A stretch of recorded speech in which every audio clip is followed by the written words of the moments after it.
Se um carvalho de 30 metros tivesse a mente de um ser humano, ele cresceria apenas 3 metros. É verdade. Porque ele ia pensar, não, já tá bom com 3 metros, nunca iria até 30. Eles começaram a falar, você tem que crescer o máximo que você puder crescer. Cada pessoa tem um termostato. Você pega o Jorge Paulo Lemann, o termostato dele tá alinhado pra bilhões. Sim. Se esse cara, de repente, ele perdesse tudo e ficasse só com 50 milhões, ele ia julgar um fracasso total. Sim. Sendo que, pra muita gente, 50 milhões é um negócio que é levar o termostato de 0 pra 100, porque é um número totalmente real. Então lá eu tenho que reajustar meu termostato financeiro, porque pra chegar a 1 milhão, bastava continuar fazendo o que eu já tava fazendo. Não tava tão longe assim mais naquela época. Eu já tinha uma certa previsibilidade que não ia demorar tanto tempo. Com rendimento, né, com investimento. Agora, pra ter números maiores, não era só melhorar aquele processo, era fazer algo novo. Então, quando o meu termostato mudou, que eu falei, vamos fazer uma coisa nova, vou fazer palestra. Então foi ali naquele evento. Então, cara, pra você... foi um livro / evento de mudança, de transformação, Cara, esticou tua mente mesmo. Foi. O livro tem um arquivo de riqueza onde ele diz que os ricos administram bem o dinheiro, as pessoas de mentalidade pobre não, que os ricos colocam dinheiro pra trabalhar duro pra eles, enquanto a pessoa de mentalidade pobre trabalha duro pelo dinheiro. Então aquilo mexeu com a minha cabeça. Eu falei, tô no caminho certo. Só de poupar parte do salário e fazer coisinhas pequenas não vai dar certo. Precisamos de alguma coisa maior, de uma big idea. Aí veio a questão das palestras. Animal, cara. Pensamento gera sentimento, sentimento gera atitude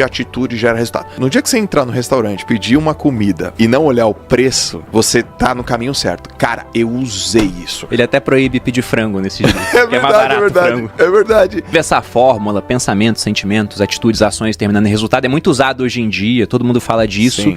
E eu não sei quem foi o primeiro, mas eu vi esse conceito primeiro, foi com o T. Harv Eker. E ele fala que tudo começa no pensamento. Até quando você fez o post pra divulgar o podcast, você falou, as coisas vão acontecer 2 vezes. A primeira na cabeça e depois no mundo real. E de fato, e ele fala que muita gente tem resultados ruins com o dinheiro porque tem pensamentos e crenças nocivas quanto ao dinheiro. E ele fala que grande parte dessas crenças, elas foram estabelecidas através de 3 coisas. Uma programação verbal, então aquilo que você ouvia as pessoas falando sobre dinheiro, e raramente você tem contato com pessoas ricas que entendem o jogo do dinheiro. Geralmente você tem contato com o pessoal que tá ali na classe média ou mais baixo do que isso, então geralmente o pessoal usa o dinheiro, aprendeu a usar, mas nunca estudou direito sobre como ele funciona. Então não costumam ser opiniões muito positivas. Além disso, você tem os exemplos, que é o segundo ponto. E qual que é o exemplo tradicional? Principalmente aqui no Brasil. Saiu uma estatística do Conselho Nacional do Comércio, CNC, ou Confederação Nacional do Comércio, não lembro agora, mas falando que 70% das famílias brasileiras estão endividadas. Então, por mais que, vamos supor que a prática verbal fosse positiva quanto a dinheiro, no exemplo, o normal no Brasil, ou pelo menos o comum, né, não deveria ser o normal, é as pessoas estarem endividadas. E o último ponto é uma experiência específica com grande carga emocional. Ele dá exemplos no livro, ele dá exemplo da mulher dele, que sempre que pedia dinheiro era pro pai porque a mãe nunca tinha. Sim. Aí o arquivo que ela tinha, quem tem dinheiro é o homem, né? A mulher não precisa ter dinheiro e toda vez que ela queria alguma coisa pedia pro marido. E aquilo gerava conflito entre eles. Ele dá o exemplo de uma moça que o pai morreu nos braços por preocupação financeira. A moça virou enfermeira, talvez até pra salvar o pai, né, inconscientemente, e toda vez que ela ganhava dinheiro, ela achava que aquilo era errado. E ele fala que esse é o ponto. Se você tem uma crença negativa quanto a dinheiro, se você acha que acumular patrimônio não é bom, você vai dar um jeito, né, os seus pensamentos vão levar a sentimentos nocivos, a ações ruins, e o resultado vai ser você desperdiçar o dinheiro até que só sobre na sua mão aquela quantia que você julga ser adequada. Se você acha que é imoral ter milhões, você nunca vai ter milhões. Se por acidente a vida te der alguns milhões, o cara ganha na Mega Sena, ele tende a gastar tudo até que só sobre o dinheiro que ele julga adequado. Sim. E é o que acontece mesmo. Historicamente, você pega pessoas que ganharam na loteria, a maioria, em 5 anos, tá de volta à situação inicial. Sendo que às vezes é dinheiro que você pensa assim, meu Deus, é tanto dinheiro, como é que o cara consegue gastar? Eu lembro que uma vez, tem tempo já, mas saiu na Record, uma entrevista com um cara que ganhou um prêmio da loteria gigantesco, antes do Plano Real também. E o cara, ele gastou tudo. Uma parte a inflação pegou, né? Inflação muito grande naquela época, mas ele contando a história dele, ele saía e pagava a conta pra todo mundo no restaurante.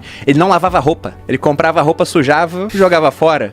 O carro dava um problema, só tinha que trocar óleo aos 10 mil. Ele andava até os 30, o óleo virava uma graxa, fundiu o motor. Ah, tá bom, deixa o carro aí. Então o cara, ele desperdiçou tanto dinheiro que no final ele ficou sem nada. E aí perguntaram pra ele, qual é o seu arrependimento? Ele falou, não ter comprado uma casa pra minha mãe. Eu falei, meu Deus, o cara ganhou um prêmio gigantesco, não comprou um imóvel pra família dele. Então é esse o ponto, né? Ele fala, você não tem crenças alinhadas, você nunca vai conseguir acumular patrimônio. E aí ele fala pra você identificar esse teu modelo de dinheiro. Porque esse seu modelo não é seu. Ele só foi passado pra você. Então o ponto é que você não é uma gravação, que ele diz. diz. Você é o gravador. Se essa gravação não tá boa, você deleta e grava uma nova. Perfeito. E aí o que ele tenta fazer é colocar os arquivos bons no lugar dos arquivos ruins. Dinheiro é muito importante, de fato. Dinheiro traz felicidade, né? Você não acha que amor é mais importante que dinheiro, né? Ou saúde? Ele coloca isso aqui, uma coisa... Pode-se fazer duas coisas ao mesmo tempo, né? Não confunde as coisas. Ele fala, até o livro tá marcado nessa parte. É uma fala, um princípio de riqueza, né? Porque eles têm os arquivos mentais e dentro dos arquivos da explicação tem certos princípios. Tem uma hora que ele fala isso, é um arquivo onde ele diz: as pessoas ricas acreditam que podem ter ambas as coisas. A pessoa de mentalidade pobre, e ele sempre bota mentalidade pobre, porque às vezes você hoje não tem dinheiro, você se julga pobre, mas a tua cabeça não é de pobre. Você já tá com os arquivos mentais corretos. Então, daqui a 5 anos, tua situação tá muito diferente. Agora tem o cara que tá com dinheiro hoje, mas a mentalidade dele ainda é de pobre. Daqui a 5 anos, você vai ter que trocar de lugar com ele, né? O cara com mentalidade boa cresce, o outro decresce. É a questão do termostato que ele fala financeiro. Mas o que ele diz é, quem tem mentalidade pobre julga que ou é uma coisa ou outra. Então isso de ou amor ou dinheiro, ou saúde ou dinheiro, o que ele fala é a mesma coisa que perguntar o que é mais importante, ter o braço direito ou tua perna esquerda. Ambos são importantes, você tem que abrir mão de um pra ter outro. Então isso chega bastante lá, como se, por exemplo, ter mais dinheiro vai te trazer menos felicidade no final das contas, porque traz mais preocupações. Ele também aborda isso, né? Tem lá os arquivos de riqueza. Pô, a pessoa rica, ela se torna maior do que os seus problemas, enquanto a pessoa pobre é menor do que eles. Sim. Então hoje, lógico que eu tenho preocupações que eu não tinha na época que eu não tinha dinheiro. Mas eu também eliminei uma série de preocupações através do dinheiro. Sim. Pô, só esse ano, o meu cunhado pegou Covid, começo do ano, teve que ser internado às pressas, ficou muito mal, a conta do hospital deu mais de 100 mil reais. Quem pagou? A gente, porque o plano de saúde do exército não cobria o hospital que ele ficou. Isso tirou o meu sono? Não. Se eu não tivesse dinheiro, eu estaria tirando meu sono até agora, eu pensando que eu podia ter salvado a vida dele, mas não tinha capital pra isso. Quando eu faço aquele story de pé no solo, eu sempre faço uma forcinha assim com o dedo pra cima, né? Sim. Esse pé direito não ia mais. E teve médico falando, se não operar, talvez nunca volte. Esse movimento aqui você pode ter perdido pra sempre. Teve cara que falou que ia ficar impotente, que ia começar a perder controle de esfíncter se não operasse rápido. Aí teve um médico que me falou, olha, na verdade, como você é um cara novo, se a gente não fizer nada, provavelmente daqui a 1 ano você tá bem. Só que quem tem 1 ano pra deixar de produzir hoje em dia, né? Uau. Eu falei, tá, e se eu não operar? Ah, vai demorar bastante tempo, mas provavelmente você vai ficar bem. Então eu falei, então eu escolho fazer um tratamento conservador e esperar o tempo que for necessário. Porque hoje eu tenho capital pra poder priorizar a minha saúde antes de ganhar mais capital. Até aquele ponto, né? O que é mais importante, o dinheiro ou a saúde? Ele até coloca uma frase, um princípio de riqueza, que ele fala que o dinheiro é muito importante nas áreas onde ele tem influência e insignificante onde não tem. Então, a saúde é muito importante, mas eu só pude preservar e recuperar minha saúde porque eu tinha um dinheiro pra isso. Nessa primeira parte sobre modelo de dinheiro, mindset, os arquivos que são colocados, como é que foi isso na tua família? Teu pai e tua mãe? Foi neutro? Foi positivo? Foi negativo? Como é que você classifica isso? Então, ele até fala que ou você sai igual os seus pais, pelo menos igual a um deles, ou sai totalmente oposto por rebeldia. Amo meu pai, minha mãe, nunca deixaram faltar nada pra mim. Mas também nunca sobrou muita coisa lá em casa. Porque dentro de perfis financeiros, né? A gente pode falar que tem um cara que é o financista, o cara que é o poupador. A Malu é uma poupadora de fábrica. Aí você tem a pessoa que é desligada com dinheiro, que é o meu pai, não ligava pra dinheiro. E tinha minha mãe que era descontrolada. Então quando você casa um desligado com um descontrolado, dá ruim. Um não liga, o outro gasta muito. Então eu cresci numa família onde o normal era ter dívida. E olhando aquilo eu pensei, eu não quero isso pra mim. Então grande parte dos arquivos aqui, de fato, eu encontrava situações onde eu via, nossa, eu tive um exemplo negativo aqui. Por exemplo, em 96, os meus pais tinham celular. Ninguém tinha celular naquela época. Aquele grandão. Era um grandão. Era pra falar entre eles e talvez com a Abílio Diniz, né? Porque era outra pessoa que tinha celular no Brasil. E era caríssimo. Era muito caro. Então eu não sei por que cargas d'água eles tinham celular naquela época, mas tinham. Então vendo aquele tipo de coisa, eu falei, poxa, eu não quero me comportar igual os meus pais nesse aspecto. Em vários outros, minha mãe é uma pessoa ímpar, assim, em termos de generosidade. Meu pai é a pessoa mais culta que eu conheço. Meu pai fica me zoando de homem de poucas letras, né? Eu leio pra caramba e ele fala, homem de poucas letras, porque ele é muito mais culto do que eu. Só que nesse aspecto financeiro, eles foram um modelo que eu falei, eu tenho que sair diferente disso. Então, meu modelo de dinheiro não pode ser igual ao dos meus pais. O termostato deles estava marcado naquela época. Mudou ao longo do tempo, mas estava marcado para negativo, porque o normal para eles é não ter patrimônio e tá devendo. Sim. Então, quando eu vi aquilo, eu falei, eu tenho que mudar. No meu caso, foi o oposto. Meus pais sempre com mindset poupador, nunca vi ninguém ligar, nunca vi dívida, nem eu, nem meus irmãos. E eu era o... Como é que era? Você chamou seu pai? Desligado. Eu era desligado, cara. É tipo, tá bom. Eu dava de ombrinho. Não, tá bom. Esqueci de pagar uma conta. Tem juros. Tá bom. E aquilo foi acontecendo e meus pais odiavam essa minha atitude. Até caberia uma frase da minha mãe aqui. Ela falou assim, filho, quem guarda tem, quem não guarda fica sem. Então, velho, você tá louco. Você tem que guardar. Meu pai também. Pô, cara, você precisa guardar o seu dinheiro assim por diante.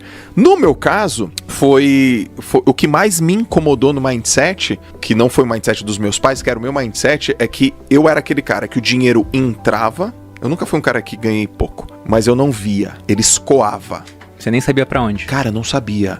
Eu olhava assim e falei, eu ganhei 6 mil reais esse mês. Tô te falando assim, sei lá, 2005. Que era muito mais grana do que grana. hoje. Eu morava em Santos, educador físico. Você ganhava 6 mil reais no mês? 6.800. Em 2005, eu tava pra entrar no exército, eu entrei em 2006. O salário do oficial, depois que ele se formava, era 2 mil, eu pensava, cacete, 2 mil reais. O que eu vou fazer com isso? Me dá um pônei, né? E eu lembro que eu comentava com os amigos meus, pô, você tá ganhando quanto? Pô, eu ganho 6 paus, cara, 6 pau, e cadê? Eu falei, não sei. E eu guardava, sei lá, gastava 7, e era uma zona, uma bagunça. Até o momento que isso acumulou, velho, de uma forma que eu fui, sei lá, 2008, falei, cara, eu entrei aqui numa enrascada, meu. Você chegou a ter dívida? Muito, 150 mil. Que isso, cara? 150 pau de dívida. E eu falei, cara, entrei numa enrascada. Eu preciso sair dessa enrascada. O que me tirou da enrascada foi o empreendedorismo, foi venda. Foi aprender a pegar uma coisa, ganhar dinheiro com livro, com palestra, aí eu fui levantando. E aí quando eu vi, eu falei, cara, se eu sou esse cara que consigo fazer essa grana, eu vou ter que aprender a segurar essa grana. Então o meu mindset foi o mindset da riqueza, só que eu tava com dívida. Eu não tinha um mindset da poupador. Só que tem uma parada, Bruno. Eu errei e deu tempo. Você era novo, né? Eu era novo, cara. Então, olha só minhas condições. Eu era um garoto de 26 anos, 27. Não é tão novo assim, mas é menino.